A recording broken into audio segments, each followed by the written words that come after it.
This is in response to Billy's talking points memo from Monday, June 29th, 2015, the Supreme Court rules. Now, Billy was off on Thursday and Friday night of last week, so he didn't get his digs in, and he's really sort of going in a very roundabout way, talking about what the Supreme Court decided and how he is not necessarily in agreement with it, but he acknowledges they do have the right to say these types of things. And he goes in at the beginning by talking about the judges, nine different people. They all have their own opinion. Are they activist judges? He sort of indicates, of course, then he goes in to talk about how there are activist judges, and look what they've done. Ginsburg and Kagan have been to gay weddings, yet they got to preside over the decision of the gay rights issue, the gay marriage issue. And he says, come on now. But he doesn't talk about how, who is it, Roberts, Alito, and Kennedy and Scalia, not necessarily Roberts, but the other three. You know, they sat in on the Federalist Society's meetings and talks and speeches where they've talked about their opinions, where there have been speeches that they have sat in on in reference to things that they are going to be presiding over. Now, really, Billy goes all over the place, but I want to bring in just the main aspect of what he's talking about. And the main aspect has a lot to deal with the fact that Billy is indicating that he's been doing this on The Factor for 20 years, and he wants everyone to have an equal shot at life. But then he goes on to define people who are poor versus people who are non-poor, as opposed to saying middle class or rich. And then he goes on to talking about the haves and the have-nots. And he is actually looking down at the poor and the have-nots. But he says at the beginning he wants everyone to have an equal shot in life, and that there needs to be some type of government oversight for this type of thing. But when it comes to the Affordable Care Act, that comes at the expense of giving things away to the poor by the non-poor.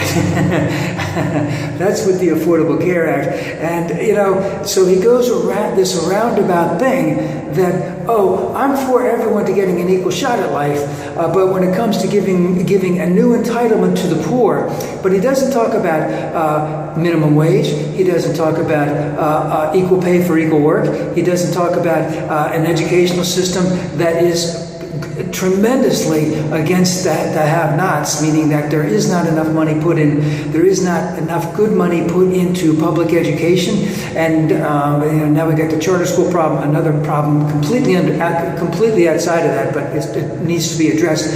But we need to have much better education in the inner city, in the public schools, in those areas, and we need to do it very, very quickly. But he doesn't want to talk about anything about. And of course, there's about face on all of this, especially with the gay marriage type of thing, which he segues into a couple different times. And he talks about the baker and the florist and the pizza person, and about how the fact is that they should have a right to deny services to people whose faith, because of their strong position on faith, they should have a right to deny other people's services. But it doesn't have anything to get with the social contract that a business establishes when it goes into business, regardless of what state it's in, is that they are there to serve the people, all the people. So if you're a pharmacist and you have to give birth control pills, then you have to fill that prescription, because that's the social contract that everyone has. And a baker and the florist, etc., which we know all about, those who got in all kinds of trouble because they thought it was their right to deny service to people who they did not agree with. But again, the social contract is you have to serve everyone, because that would give anyone the ability not to serve Catholics, not to serve Jews, not to serve blacks, and not to serve Hispanics. How far is it going to go? But again, those are the types of things that Billy doesn't want to talk about. He just wants to talk about the haves and the have-nots, the poors and the non-poor. And of course, anyone who has, and he's talking about traditional beliefs are being crushed here in the United States. So I just want to finish up, because he was all over the place. He didn't make a whole heck of a lot of sense. He brought up a lot of things, but he only brought up his side of the thing. And the fact that he is indicating that the competitiveness and capitalism are being crushed, same as traditional beliefs here on the United States are being crushed. So the premise of his whole thing is he's a traditionalist. He likes the way things are. He thinks everything in the United States is okay the way that it is. It's okay to be discriminatory against black people and Hispanic people. It's okay that they don't get a chance to vote the same way other people get to vote. It's okay that children in the inner city who are poor don't get a lunch program so that they can learn. It's okay that the white kids in the outside of the inner cities, in the suburbs, get great educations, but those in the inner cities don't. That's okay with him. It's okay for a baker or a florist, or a pizza person to discriminate against gay people.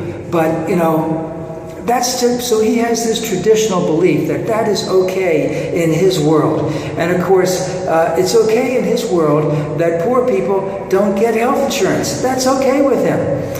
It's okay with him in his world that gay people have no right to get married. That's okay with him because he's a traditional person. And those traditions he upholds, and he thinks that they are correct.